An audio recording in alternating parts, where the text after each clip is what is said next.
السلام عليكم ورحمة الله وبركاته. قال رب اشرح لي صدري ويسر لي أمري واحلل عقدة من لساني يفقهوا قولي.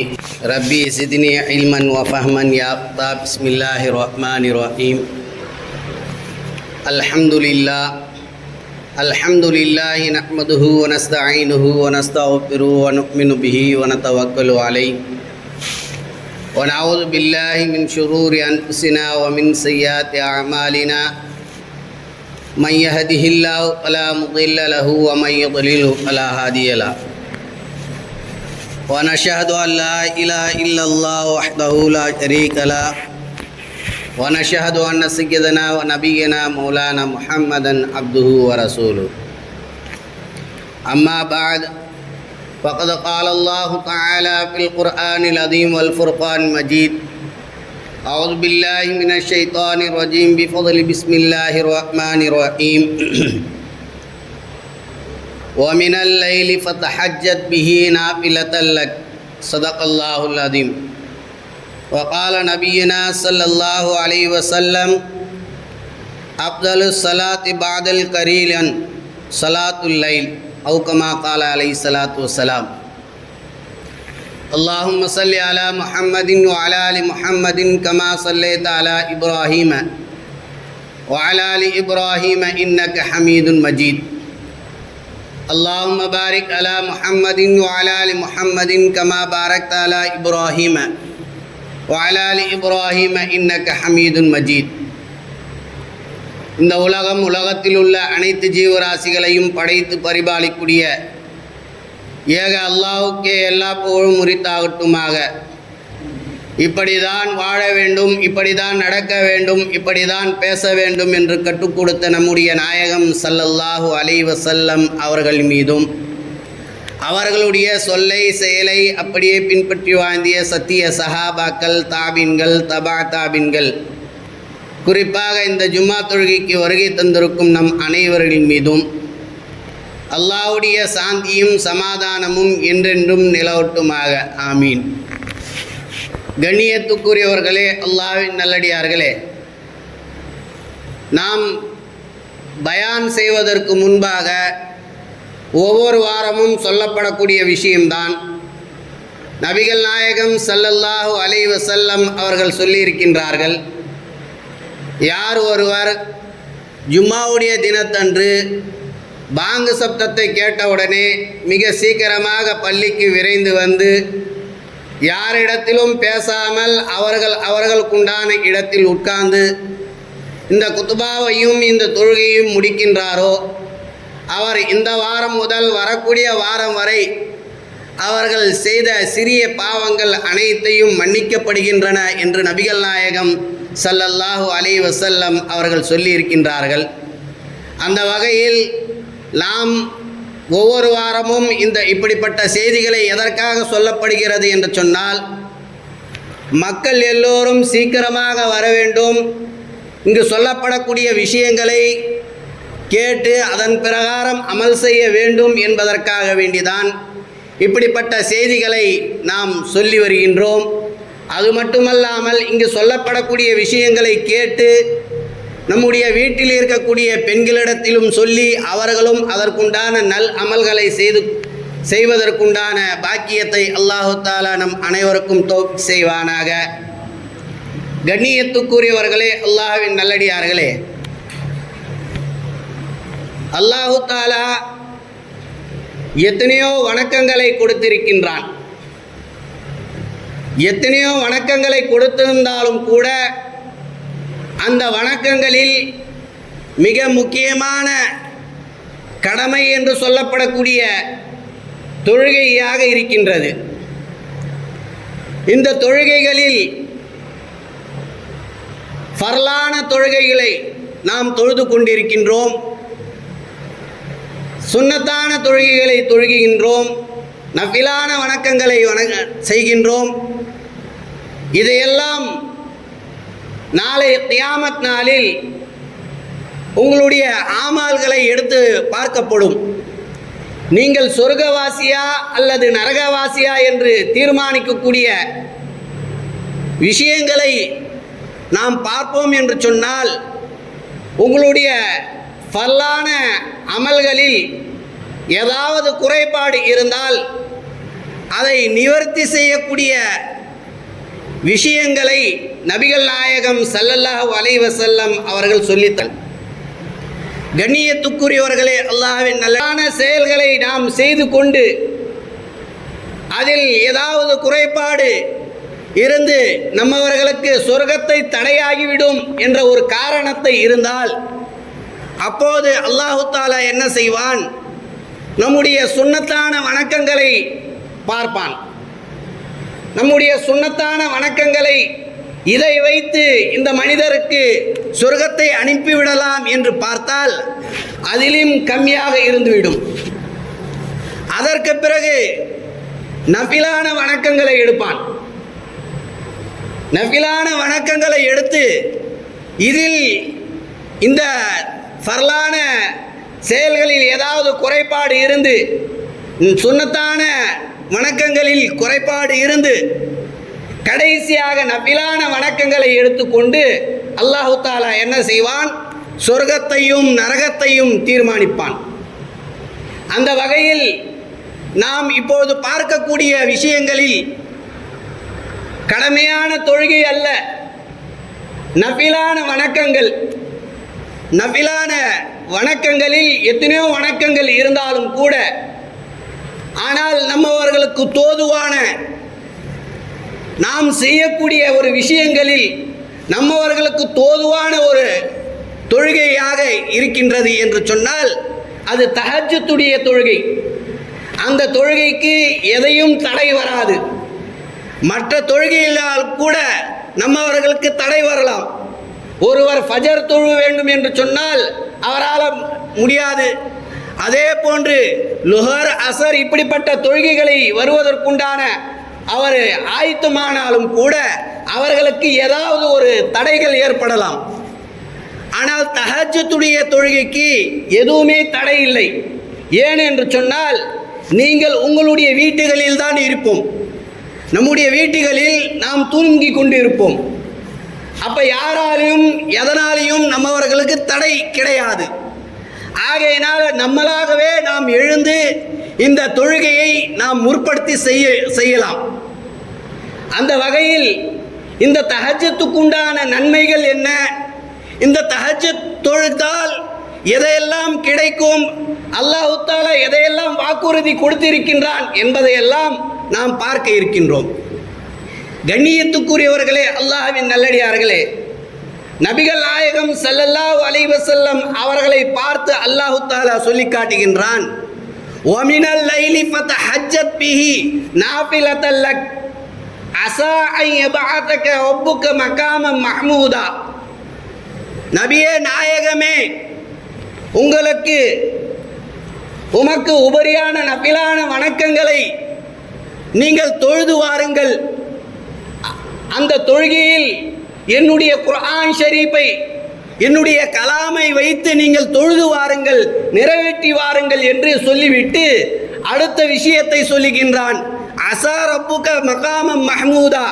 இப்படி நீங்கள் தொழுதீங்க என்று சொன்னால் மகாமும் மஹ்மூதா என்ற அந்த இடத்தில் உங்களுக்கு கிடைக்கும் என்று நபிகள் நாயகம் ஸல்லல்லாஹு அலைஹி வஸல்லம் அவர்களை பார்த்து அல்லாஹ் தஆலா இந்த வசனத்தை சொல்லி காட்டுகின்றான்.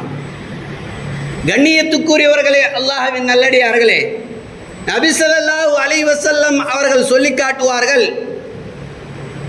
ஃபர்லான தொழுகைக்கு பிறகு ஒரு மிக பிரியமான எனக்கு பிரியமான ஒரு தொழுகை இருக்கிறது என்று சொன்னால் இந்த உலகத்தில் தஹஜ்ஜுத் தொழுகை என்று நபிகள் நாயகம் ஸல்லல்லாஹு அலைஹி வஸல்லம் அவர்கள் சொல்லி காட்டுகின்றார்கள். அஃதலு ஸலாத்தி பஅதல் கரீலன் ஸலாத்துல் லைல். ஃபர்லான தொழுகைக்கு பிறகு தொழுகைகளில் மிகவும் சிறந்த ஒரு தொழுகை எது என்று சொன்னால் தஹஜ்ஜுடைய தொழுகை என்று நபிகள் நாயகம் ஸல்லல்லாஹு அலைஹி வஸல்லம் அவர்கள் சொல்லி காட்டுகின்றார்கள்.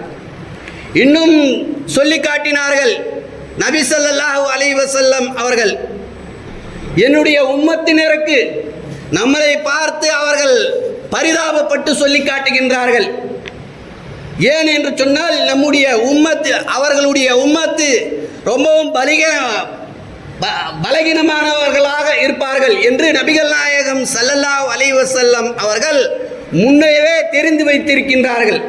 அதற்காக வேண்டி நபி ஸல்லல்லாஹு அலைஹி வஸல்லம் அவர்கள் சொல்லி காட்டுகின்றார்கள், எப்படி 5 வக்து தொழுகை எப்படி உங்களுக்கு கடமையாக்கப்பட்டிருக்கின்றதோ அது போன்று இந்த தஹஜ்ஜுடைய தொழுகை உங்களாகி இருந்தால் எவ்வளவு கஷ்டமாகிவிடும் என்பதை உணர்ந்து நபிகள் நாயகம் ஸல்லல்லாஹு அலைஹி வஸல்லம் அவர்கள் சொல்லி காட்டுகின்றார்கள், என்னுடைய உம்மத்தினருக்கு இந்த தஹஜ்ஜுடைய தொழுகை ஃபர்லாக்கி இருந்தால் எவ்வளவு கஷ்டம் வரும், எவ்வளவு சிரமப்படுவார்கள். ஆகையினால இந்த நஃபிலான தொழுகை, இந்த தஹஜ்ஜுடைய தொழுகை என்னால் அவர்களுக்கு ஃபர்லாக்கப்படவில்லை என்று நபிகள் நாயகம் ஸல்லல்லாஹு அலைஹி வஸல்லம் அவர்கள் சொல்லி காட்டுகின்றார்கள் என்று சொன்னால் நம்மில் மீது எவ்வளோ அக்கறை, நம்மில் மீது எவ்வளோ அக்கறை, எவ்வளோ பாசம். நபி ஸல்லல்லாஹு அலைஹி வஸல்லம் அவர்கள் எவ்வளவு பாசம் வைத்திருந்தால், நம்முடைய விஷயங்களை அவர்கள் தெரிந்து வைத்திருந்தால் இந்த அளவிற்கு நபிகள் நாயகம் ஸல்லல்லாஹு அலைஹி வஸல்லம் அவர்கள் சொல்வதற்குண்டான விஷயம் என்ன? ஏன் என்று சொன்னால் நம்மில் எத்தனையோ பேர் சுபுடைய தொழுகை இல்லை, சுபுடைய தொழுகைக்கு நம்மளால் வர முடியவில்லை. சுபுடைய தொழுகைக்கே என்னுடைய உம்மத்துமார்கள் கஷ்டப்படுகிறார்கள் என்று சொன்னால் தஹஜ்ஜுடைய தொழுகை ஃபர்லாக்கப்பட்டிருந்தால் எவ்வளவு கஷ்டப்பட்டிருப்பார்கள் என்ற விஷயத்தை உணர்ந்துதான் நபிகள் நாயகம் ஸல்லல்லாஹு அலைஹி வஸல்லம் அவர்கள் சொல்லி காட்டுகின்றார்கள், இந்த தஹஜ்ஜுடைய தொழுகை ஃபர்லாக்கப்படவில்லை என்று நபிகள் நாயகம் ஸல்லல்லாஹு அலைஹி வஸல்லம் அவர்கள் சொல்லி காட்டுகின்றார்கள். கண்ணியத்துக்குரியவர்களே, அல்லாஹ்வின் நல்லடியார்களே, நாம் விளங்க வேண்டும் இந்த தஹஜ்ஜுடைய நன்மைகள் என்ன. நபி ஸல்லல்லாஹு அலைஹி வஸல்லம் அவர்கள் சொல்லி காட்டுவார்கள், அல்லாஹ்விற்கு மிகவும் பிடித்தமான 3 நபர்களை சொல்லி காட்டினார்கள். அல்லாஹ்விற்கு மிகவும் பிடிக்கும் 3 நபர்கள் செய்யக்கூடிய அமல்கள் அல்லாஹ்விற்கு மிகவும் பிடிக்கும் என்று நபிகள் நாயகம் ஸல்லல்லாஹு அலைஹி வஸல்லம் அவர்கள் சொல்லி காட்டினார்கள். அது என்ன 3 விஷயங்கள் என்று சொன்னால், அதில் கடைசியாக சொல்லப்படக்கூடிய விஷயம் என்னவென்று சொன்னால், மக்கள் உறங்கும் நேரத்தில், மக்கள் தூங்கிக் கொண்டும் நேரத்தில், அந்த நேரத்தில் ஒரு நபர் எழுந்து தொழுகிறார் என்று சொன்னால் அவன் எனக்கு மிகவும் பிடிக்கும் என்று நபிகள் நாயகம் ஸல்லல்லாஹு அலைஹி வஸல்லம் அவர்கள் அல்லாஹ் இந்த நபர்களை பார்த்து சொல்லி காட்டுகின்றான், இந்த நபரை எனக்கு மிகவும் பிடிக்கும் என்று சொல்லி காட்டுகின்றான். கண்ணியத்துக்குரியவர்களே, அல்லாஹ்வின் நல்லடியார்களே, ஒரு பெரியார் சொல்லுவார், ஒரு ஷேக் சொல்வார் என்னவென்று சொன்னால், உலகத்தில் அல்லாஹு தஆலா படைக்கப்பட்ட விஷயங்களில், உலகத்தில் படைக்கப்பட்ட விஷயங்களில் 3 இதயங்கள் இருக்கின்றன, 3 இதயங்கள் இருக்கின்றன என்று சொல்லிவிட்டு மீண்டும் சொல்லி காட்டுவார், இந்த 3 விஷயங்கள், இந்த 3 இதயங்களை ஒன்று சேருமானால், இந்த 3 இதயங்களை ஒன்று சேருமானால் அந்த நேரத்தில் கேட்கப்படக்கூடிய துவா அல்லாஹ் கபூல் செய்கின்றான். அது மட்டுமல்லாமல் இந்த துவாவை அல்லாஹ் தஆலா அதாவது அவன் தடுக்கப்பட்டிருக்க மாட்டான் என்று நபிகள் நாயகம் அந்த பெரியார் சொல்கின்றார். அது என்ன 3 விஷயம் என்று சீடர்கள் கேட்கிறார்கள். அப்ப அந்த பெரியார் சொல்லி காட்டுகின்றார், 3 இதயங்கள் இருக்கின்றன உலகத்தில், 3 இதயங்கள். அதில் முதலாவது இதயம் என்னவென்று சொன்னால், அதில் முதலாவது இதயம் என்னவென்று சொன்னால், ஒரு நாளைக்கு ஒரு பகல் ஒரு இரவு இருக்கின்றது. அந்த ஒரு நாள் ஒரு பகல் இருக்கின்றது என்று சொன்னால் அதில் கடைசியாக இருக்கக்கூடிய அந்த இரவு தான் அந்த ஒரு நாளைக்கு உண்டான இதயம் என்று சொல்லி காட்டுகின்றார்கள். ஒரு நாள் ஒரு பகல் இரவு இருக்கிறது என்று சொன்னால் அந்த முழு நாளையுடைய கடைசியாக இருக்கக்கூடிய அந்த இரவுக்கு பெயர் தான், அந்த இரவில் இருக்கக்கூடியது தான் இதயம் என்று சொல்லி காட்டுகின்றார்கள். அதே போன்று இரண்டாவது ஒரு விஷயத்தை சொல்லி காட்டுகின்றார், மனிதனுடைய கல்பு, மனிதனுடைய கல்வில் இருக்கிறது அல்லவா, அந்த உள்ளத்தில் இருக்கக்கூடிய இருதயம் இரண்டாவது சொல்லி காட்டுகின்றார்கள். மூன்றாவது ஒரு இதயம் இருக்கிறது என்று சொன்னால், குர்ஆனுக்கு எப்படி ஒவ்வொரு நபருக்கும் இதயம் இருக்கின்றதோ, ஒவ்வொரு விஷயக்கும் இதயம் இருக்கின்றதோ, அது போன்று குர்ஆனுக்கும் இதயம் இருக்கின்றது. அதுதான் குர்ஆனில் இருக்கக்கூடிய யாசின் சூரா என்று சொல்லி காட்டுகின்றார்கள். கண்ணியத்துக்குரியவர்களே, அல்லாஹ்வின் நல்லடியார்களே, இந்த விஷயத்தை எதற்காக சொல்லப்படுகிறது என்று சொன்னால், இந்த மூன்று விஷயங்களை சேர்ந்து விட்டது என்று சொன்னால், அப்படி சேர்க்கக்கூடிய நேரத்தில் செய்யப்படக்கூடிய துஆவை கண்டிப்பாக நிச்சயமாக அல்லாஹ் ஏற்றுக்கொண்டே ஆகுவான். ஒரு மனிதர் இரவுடைய கடைசி பகுதியில் தஹஜ்ஜத்தை எழுந்து தொழுகி அந்த கடைசியான நேரம், அதுவும் ஒரு பெயர் இதயம் என்று சொல்லப்படுகிறது. அந்த கடைசியான நேரத்தில் அந்த மனிதர் எழுந்து தஹஜ்ஜத் தொழுகிறான் என்று சொன்னால், அந்த தஹஜ்ஜத் தொழுது விட்டு அவன் அல்லாஹ்விடத்தில் அவனுடைய இதயத்தை வைத்து அல்லாஹ்விடத்தில் துஆ கேட்கிறான் என்று சொன்னால், அது மட்டுமல்லாமல் அந்த தஹஜ்ஜத்துடைய தொழுகையில் குர்ஆனில் இருக்கக்கூடிய இருதயம் என்று சொல்லப்படக்கூடிய இந்த யாசின் சூராவை வைத்துக் கொண்டு அவன் அல்லாஹ்விடத்தில் அவன் அந்த தொழுகை முடிப்பாரானால் அல்லாஹ்விடத்தில் கேட்கக்கூடிய அந்த துஆவை நிச்சயமாக ஏற்றுக்கொண்டே ஆகுவான் என்று அந்த ஷேக் சொல்லி காட்டுகின்றார். கண்ணியத்துக்குரியவர்களே, அல்லாஹ்வின் நல்லடியார்கள், இந்த அளவிற்கு தஹஜ்ஜுடைய தொழுகைகளை அல்லாஹ் தஆலா இவ்வளோ விஷயத்தை எடுத்து காட்டுகின்றான் என்று சொன்னால், ஆனால் நம்மில் சுபூடைய தொழுகை இல்லையே, சுபூடைய தொழுகை இல்லை. அப்படியானால் தஹஜ்ஜுடைய தொழுகை எப்படி நாம் தொழ முடியும்? ஒரு மனிதர், நாம் எல்லோரும் கேட்கக்கூடிய கேள்விதான், ஒரு மனிதர் இப்ராஹிம் நதம் ரஹ்மத்துல்லாஹி அலைஹி அவரிடத்தில் வந்து கேட்கிறார். அவர் வந்து சொன்னார், இப்ராஹிம் அவர்களே, நான் தூங்கும்போது இரவில் நினைத்து கொண்டு தூங்கின்றேன். இன்னைக்கு எப்படியாவது நான் தஹஜ்ஜத்தை தொழ வேண்டும், இன்னைக்கு எப்படியாவது சுபு தொழ வேண்டும் என்றெல்லாம் நான் நியத்து வைத்துக் கொண்டு தூங்குகிறேன். நான் தூங்குகிறேன் இரவில். ஆனால் என்னால் காலையில் சுபுவும் தொழ முடியல, தஹஜ்ஜத்தும் தொழ முடியல. என்ன காரணம் என்று அந்த இப்ராஹிம் ரஹ்மத்துல்லாஹி அலைஹி அவரிடத்தில் ஒரு நபர் வந்து கேட்கிறார். இந்த கேள்வி வந்து நம்மிடத்தில் எல்லோரிடத்திலும் இருக்கின்ற கேள்விதான். நாம் யாராவது நான் சுபு தொழக்கூடாது, தஹஜ்ஜத் தொழக்கூடாது என்று எல்லாம் நாம் நினைக்கின்றோமா? எல்லோரும் நினைக்கக்கூடிய விஷயம் என்ன? நான் சுபு தொழ வேண்டும், தஹஜ்ஜத் தொழ வேண்டும், எல்லா வக்துடைய தொழுகைகளையும் தொழ வேண்டும் என்ற எல்லா நபர்களுடைய உள்ளத்தில் ஆசை இருக்கின்ற மாதிரி அந்த நபருடைய உள்ளத்திலும் ஆசை இருக்கின்றது. அந்த நபர் ஆசைப்பட்டு அந்த விஷயத்தை சொல்லி காட்டினார்.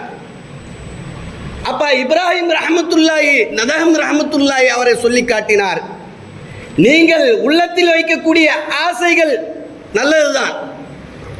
நீங்கள் உங்களுடைய உள்ளத்தில் இருக்கக்கூடிய தஹஜ்ஜத்தை எழுந்து தொழ வேண்டும் என்ற ஒரு நியத்தை வைத்திருக்கின்றீர்கள்.